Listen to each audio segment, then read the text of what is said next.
en nuestra última semana del tiempo ordinario, encontrándonos ya en este día martes. Hemos escuchado un hermosísimo pasaje de San Juan en el libro del Apocalipsis, en el capítulo 3 del libro del Apocalipsis. El libro del Apocalipsis es un libro de esperanza. Fue escrito para provocar esperanza en las persecuciones de los cristianos en el tiempo del Imperio Romano. Es un libro que su centro es Cristo y la resurrección, la vida en Cristo. Hoy, en el capítulo 3 del libro del Apocalipsis, haciendo un brevísimo paso por ahí antes de entrar al Evangelio, nos damos cuenta lo que esa revelación de San Juan le dice a sus seguidores. Debemos ponernos en vela, debemos ponernos activos, porque algo tengo en contra tuya, que has perdido el amor del principio. Y entonces, como no eres ni frío ni caliente, voy a vomitarte de mi boca. Son unas palabras fuertes de San Juan ahora en el Apocalipsis. Son unas palabras para recordar la necesidad de volver a Dios, la necesidad de reencontrarnos con Dios, de buscar al Señor, de dejarnos vencer por Cristo y vencer todas aquellas cosas interiores nuestras que no nos permiten optar por el Señor. Es un verdadero llamado a la conversión que hoy San Juan en el libro del Apocalipsis nos recuerda. Con esa mirada del libro del Apocalipsis en el capítulo 3, pasamos a la reflexión en el Evangelio de San Juan, el capítulo 19 de San Juan. El Señor hoy nos regala una nueva lección. Hoy el Señor nos invita a ver algunos aspectos. ¿Cómo vamos y qué actitud tomamos frente al ser invitados? Hoy el Señor nos invita a tener en cuenta cómo hacer la lista de invitados y cuáles deben de ser nuestros anfitriones o cómo ser anfitrión. Jesús hoy hace un paralelo de dos maneras de seleccionar a los invitados para señalar allí cuál debe de ser el comportamiento distintivo de un seguidor suyo. Si vemos en el Evangelio hay una primera parte, indica lo que no se debe de hacer. Cuando das una comida, no tomes la iniciativa de invitar, nos recuerda ya un texto anterior, y luego también nos recuerda el banquete, la otra parte, toma la iniciativa de invitar a. Durante toda esta semana anterior hemos venido hablando de los banquetes, de los invitados, de los comportamientos, todo para relacionarnos y ayudarnos a pensar en el banquete del reino de Dios, en el banquete definitivo junto al Señor. Y hoy el Señor es invitado a una mesa, a otra mesa, es invitado a la mesa de un pecador público, es decir, de uno que todos ya lo reconocían como un pecador público y ladrón. Era un verdadero diputado, robaba sin problema, era reconocido como ladrón totalmente. Jesús fue invitado donde este hombre, un hombre pequeño. La Sagrada Escritura dice que era bajo de estatura. Podría ser que en verdad era pequeño, pero lo que pasa es que el pecado nos disminuye. El pecado nos disminuye. No quita la dignidad del pecado, pero ensucia la dignidad. Nos disminuye.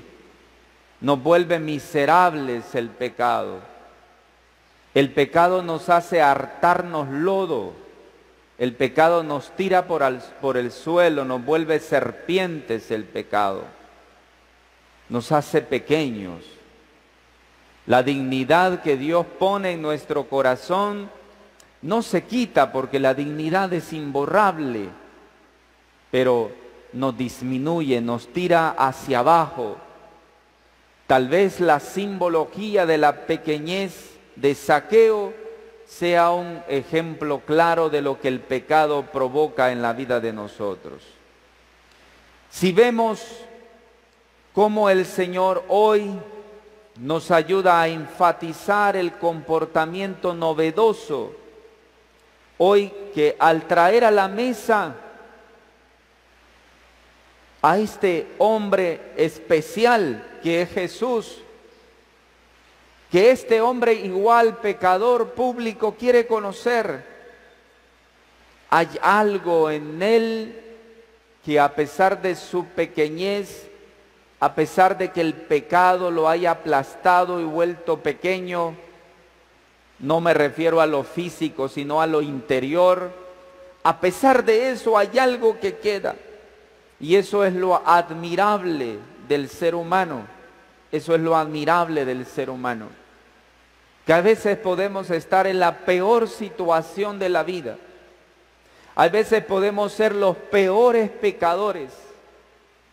Pero si una cosa estamos bien seguros, es que Dios siempre ayuda a que dentro de nosotros siempre haya una pequeña semilla que se quede aún en medio de la porquería del pecado dentro de nosotros. Dios siempre deja un espacio, un hilito de salvación dentro de nosotros. No hay un tan solo hombre pecador que no sea capaz o que no pueda ser capaz de redimirse, de permitirle a Dios cambiar su corazón. Todos podemos ser renovados y cambiados. Nadie podría ser verdaderamente del peor de todos los pecadores y no tener la posibilidad de salvarse. Es que cuando le damos a Dios el chance, aún en la peor situación nuestra, el corazón se enchanza, se hace grande para darle espacio a todos. El corazón se hace grande para abrirnos a la posibilidad de los demás. Nos toca a todos vencer la repugnancia de los prejuicios. Porque quizá el hombre más pecador o el ser humano más pecador, incluso pecador público, tenga que tener una lucha mucho más grande, porque la gente cuando se deja tocar por el Señor, la gente no cree y recibe también burlas de las personas. Me recuerdo de los ejemplos que a menudo yo menciono de esta parroquia, de personas que se han convertido, verdaderamente se han convertido. No es aparente conversión, no, son gente que han cambiado verdaderamente la vida, lo manifiestan en los hechos. Y la gente al principio preguntaba en las comunidades, ¿y qué es lo que han bebido? ¿Qué es lo que han bebido? ¿Cómo es que antes eran esto y ahora son esto? Hey, ayúdennos a ver cómo hicieron, cómo lo lograron. Nadie puede entender que si yo le doy la oportunidad a Dios, Dios es capaz de cambiarme aún aunque el pecado en mí esté empedernido, esté amarrado a mi conciencia, aún así Dios puede arrancar todo porque está demostrado plenamente. Fíjese bien cómo el Señor hoy se detuvo en este hombre. No pasó de largo, de manera precipitadamente, no, se detuvo. El texto nos hace pensar que Jesús lo miró sin prisa. Puso la mirada, es una mirada lenta, sin prisa. Lo miró con paz, no lo miró juzgándolo, sino que lo miró con paz.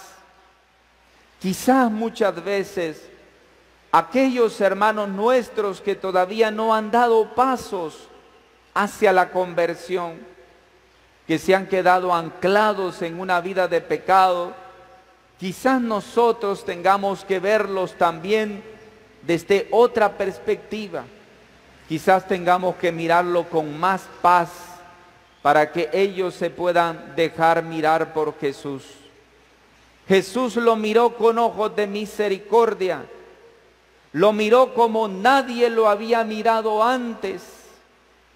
Eso me hace pensar en aquella historia de un hombre que era borracho y un día quiso y tomó la decisión de cambiar.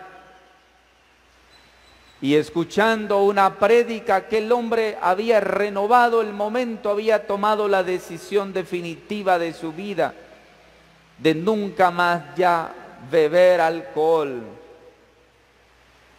Y regresó a su casa feliz, iba a su casa enamorado de Jesús, diciéndole que todo lo había dejado ya, que nunca más volvería a beber alcohol, a emborracharse, y volvía a su casa feliz cantando alabanzas. Cuando la mujer, su esposa, lo vio llegar por una ventana, abriendo la ventana, lo vio que venía cantando, y cuando se acercó a la puerta le dijo: otra vez venís borracho, vete otra vez a la calle. Aquel hombre decepcionado volvió otra vez a la cantina. A veces es importante mirar con los ojos de Dios, no mirar con los ojos nuestros. Mirar con los ojos de Dios, hacer una mirada desde el corazón. Dios, Jesús hoy en el Evangelio lo ha visto con el corazón. Lo hizo libre. Jesús sanó a este hombre de su pecado. Jesús le dio una esperanza, una nueva vida. Así como se la había dado también a María Magdalena, así como le había dado la nueva vida a Pedro también después de haberlo negado. También hoy a cada uno de nosotros, aunque no nos atrevamos a levantar los ojos al Señor por nuestro pecado, Él siempre nos va a mirar primero, nunca va a dejarnos de vernos. En nuestra historia personal, al igual que muchos otros, cada uno de nosotros puede decir: yo también soy un pecador en el que Jesús puso su mirada. Los invito hoy a ustedes y a mí mismo para que podamos alojar a Jesús en nuestra casa, para que le demos un espacio en nuestro corazón. Hagamos de momento un silencio para recordar con gratitud y alegría aquellas circunstancias, aquel momento en que la mirada misericordiosa de Dios se pasó en nuestra vida. Su amor siempre nos precede. Su mirada siempre se adelanta a nuestra necesidad. Él sabe ver más allá de las apariencias. Jesús mira mucho más allá de nuestro pecado. Jesús mira más allá del fracaso, de la indignidad nuestra. Sabe ver más allá de la categoría social a la que podemos permanecer.